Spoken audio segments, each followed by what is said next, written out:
Alors, je vais appeler pour le début d'après-midi Mariette, qui est arrivée récemment au Télégramme. Vous pouvez applaudir Mariette.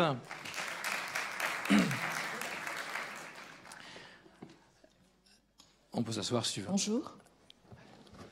Alors, oui. Ah oui, on va rappeler un point qui est important. Il y a beaucoup de retard dans le programme. Il y avait des rencontres avec qui étaient programmées, qui ont pris du retard. Donc là, c'est Florence de Facebook qui propose une rencontre. Sébastien va accompagner Florence. On va le faire sur le parvis parce que l'espace qui est à côté, on l'a plus à cette heure-ci. Donc pour ceux qui sont intéressés à échanger avec Florence, vous pouvez suivre Sébastien et Florence jusqu'au parvis. Et ensuite, on fera la même chose avec Fabienne de LinkedIn. On parle du Télégramme. Alors, ça fait combien de temps que tu es arrivé au Télégramme ? Oh, ça fait juste 3 mois. 3 mois, donc tu as un rapport d'étonnement. Alors, au bout de 3 mois, passer au Télégramme, tu viens d'un autre monde. Hein, tu as vécu des vies différentes. Tu as fait des Claude Rousseau, tu as été... J'étais à l'Express, après j'ai fait un peu de télé, je suis partie pour les DOM, où j'ai refait de la télé, j'ai fait de la start-up, puisque j'ai travaillé pour le groupe Benchmark, l'Internaute, le Journal des Femmes, le Journal du Net, donc du pure player. Et effectivement, j'arrive au Télégramme à un grand moment de mutation, où je suis arrivée effectivement au moment où toute la rédaction se transformait.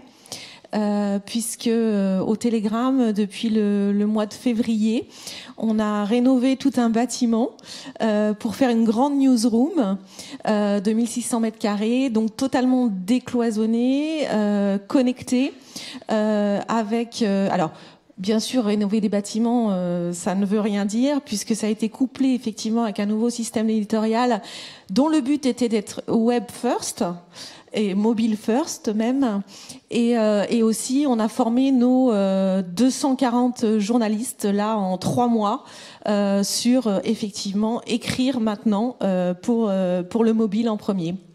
Donc on amorce une révolution. On est quand même le 6e quotidien français. On a encore quand même 200 000 exemplaires qui sortent chaque jour des rotatives. Et d'ailleurs, on est encore un des seuls quotidiens français à avoir les rotatives d'un côté et une newsroom high-tech de l'autre. Donc je vous invite quand même à venir à Morlaix, puisque effectivement on peut visiter notre newsroom. Alors, je crois qu'il y a 19 éditions locales papier. Oui, 19. T'as 300 personnes sur le terrain quand même, donc en Bretagne.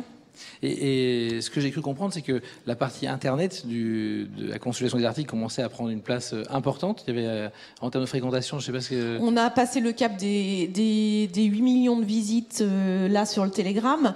Mais le Télégramme, ce qu'on sait moins, c'est pas seulement le Télégramme en fait, le groupe Télégramme. Le groupe Télégramme maintenant, c'est une partie média, donc avec le télégramme.fr et ses applications. C'est aussi une partie loisirs. On vient de relancer là, il y a un mois, bretagne.com, qu'on espère devenir maintenant le premier site de loisirs en Bretagne. On a des sites professionnels comme Mer et Marine. On a investi dans la télévision avec TBO et TB Sud. Je crois que TBO est là aujourd'hui. On a investi dans le domaine aussi de la voile avec une application qui est la première en France, Planète Voile, sur le loisir du nautisme. Et le groupe Télégramme, ce qu'on sait moins aussi, c'est une partie service aussi. Une partie service avec notre licorne à nous, qui est Région de Job, que le groupe Télégramme avait racheté en 2002 et qui est devenu quand même le premier job board français, le 2e site d'emploi en France, qui vient cette semaine de racheter Joby Joba, par exemple, avec effectivement une partie aussi service auprès de notamment avec une agence comme Rivacom qui fait de la communication à Brest, et qui est partenaire aujourd'hui, avec Ideos Event aussi qui est partenaire aujourd'hui. Et une partie aussi event qui vous avait été présentée, je crois, l'année dernière, avec OCS Sport, avec une branche à Londres, une autre branche en Suisse, et avec un bateau qui est Dengfeng, qui a gagné d'ailleurs la Volvo Race il y a quelques semaines. C'est aussi l'organisateur de la Route du Rhum. C'est aussi l'organisateur des Francopholies qui viennent de se terminer, là, le week-end dernier. Et puis c'est aussi l'organisateur des Victoires de la Bretagne. On vous y attend nombreux là à la rentrée. Et donc finalement le groupe Le Télégramme, c'est pas seulement un journal, puisque maintenant 50% de notre CA vient est hors média. Voilà. Et les prochaines étapes, on s'intéresse, on en parlait tout à l'heure, au gaming, au e-sport, et j'espère qu'effectivement vous annoncez des bonnes nouvelles dans ce domaine avant la fin de l'année, avec peut-être un événement à Brest. Ça veut dire que le journal, quand on entend ça, c'est que toutes ces activités périphériques financent un modèle économique du journal qui n'a pas été encore disrupté ou trouvé ? Alors, la difficulté des médias, effectivement, par rapport au digital, c'est effectivement les médias dépensent beaucoup dans le digital, mais c'est rarement rentable, à part pour les pure players.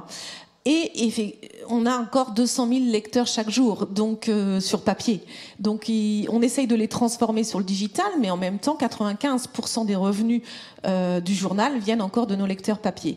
Donc on essaye et c'est tout l'axe stratégique qu'on va mettre en place. Ça va être de leur apporter du contenu supplémentaire, du service, et de faire sans doute du Télégramme, une plateforme plus généraliste d'information bretonne et de proximité, ce qui est quand même notre ADN. En termes de start-up, donc le Télégramme est partenaire et investisseur West Web Valley, donc vous participez à l'écosystème de manière active, en direct. On a vu à Arkea tout à l'heure qui lançait Brest, le projet FinTech. Est-ce que côté média, il y a le même type d'initiative, et quelle est la relation du Télégramme par rapport aux start-up ? Le Télégramme a toujours eu un ADN d'innovation. Ça a été le premier journal à lancer, par exemple, la photo couleur au quotidien. Ça a été le premier journal aussi régional à lancer un site internet en 1996. Il fallait quand même être un peu précurseur. Et puis, donc, cet ADN d'innovation, cet ADN de proximité, on a essayé de le transformer dans le groupe en se disant quel est le rôle d'un média dans le territoire. Et donc on s'est dit on a quand même un rôle social et on a un rôle économique. Donc on a investi très très rapidement dans les startups, notre licorne en région de Job. Mais par exemple, je vais faire un focus aujourd'hui sur une startup qu'on accompagne qui est Kengo, qui est une plateforme de financement participatif en Bretagne, qui finance des projets culturels, mais aussi de collectivités locales, voire des start-up. Donc on a investi dans pas mal de start-up. On est présent sur à peu près tout l'écosystème numérique en Bretagne, donc West Web Valley, mais aussi Incubateur à Rennes, Media Lab à Nantes, et j'espère que ça va continuer à évoluer là-dessus, puisque notre rôle effectivement est là. D'ailleurs, vous êtes en direct en ce moment sur le télégramme.fr. Souriez, vous êtes filmé. On a parlé d'intelligence artificielle ce matin. Il y avait Claude qui parlait de Syllabs et la robo-rédaction des articles. Tu dis que tu as aujourd'hui 220 journalistes, 300 correspondants, etc. Comment on appréhende ce virage-là de l'intelligence artificielle ? Est-ce que c'est déjà en place au Télégramme ? Est-ce qu'il y a déjà des robo-rédacteurs ? Et sur quelle typologie de contenu on peut imaginer que ça va venir rapidement ? Alors nous, effectivement, on a déjà testé les robots rédacteurs. Moi, je parle plutôt de data écriture, parce que rien ne remplacera l'humain. Et effectivement, il faut appréhender ces choses comme sur des valeurs où, par exemple, le journalisme n'a pas de plus-value. Et donc, on est en train de lancer plusieurs projets qui concernent notamment de la micro-écriture. C'est-à-dire, effectivement, nous, notre ancrage, il est hyper local. On est capable de donner les résultats du foot dans une petite commune bretonne des minimes ou des juniors.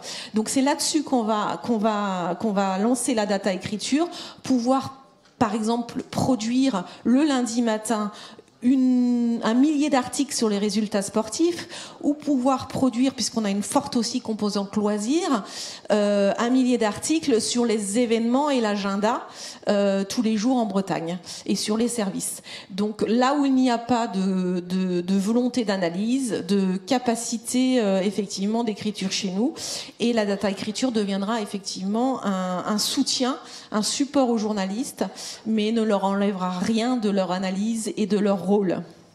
C'est-à-dire qu'on aura un journal en breton, peut-être robot écrit en parallèle ? Alors, justement, on a fait des tests sur... alors, le problème, c'est l'accent et la prononciation sur le breton.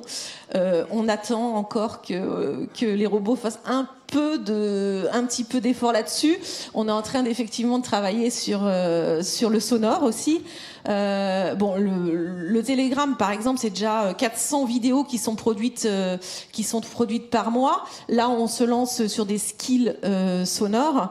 On a pensé un peu aux Bretons. C'est un peu compliqué, mais je pense qu'il y aura un petit journal d'infos bretonne qui va sortir là au début de l'hiver.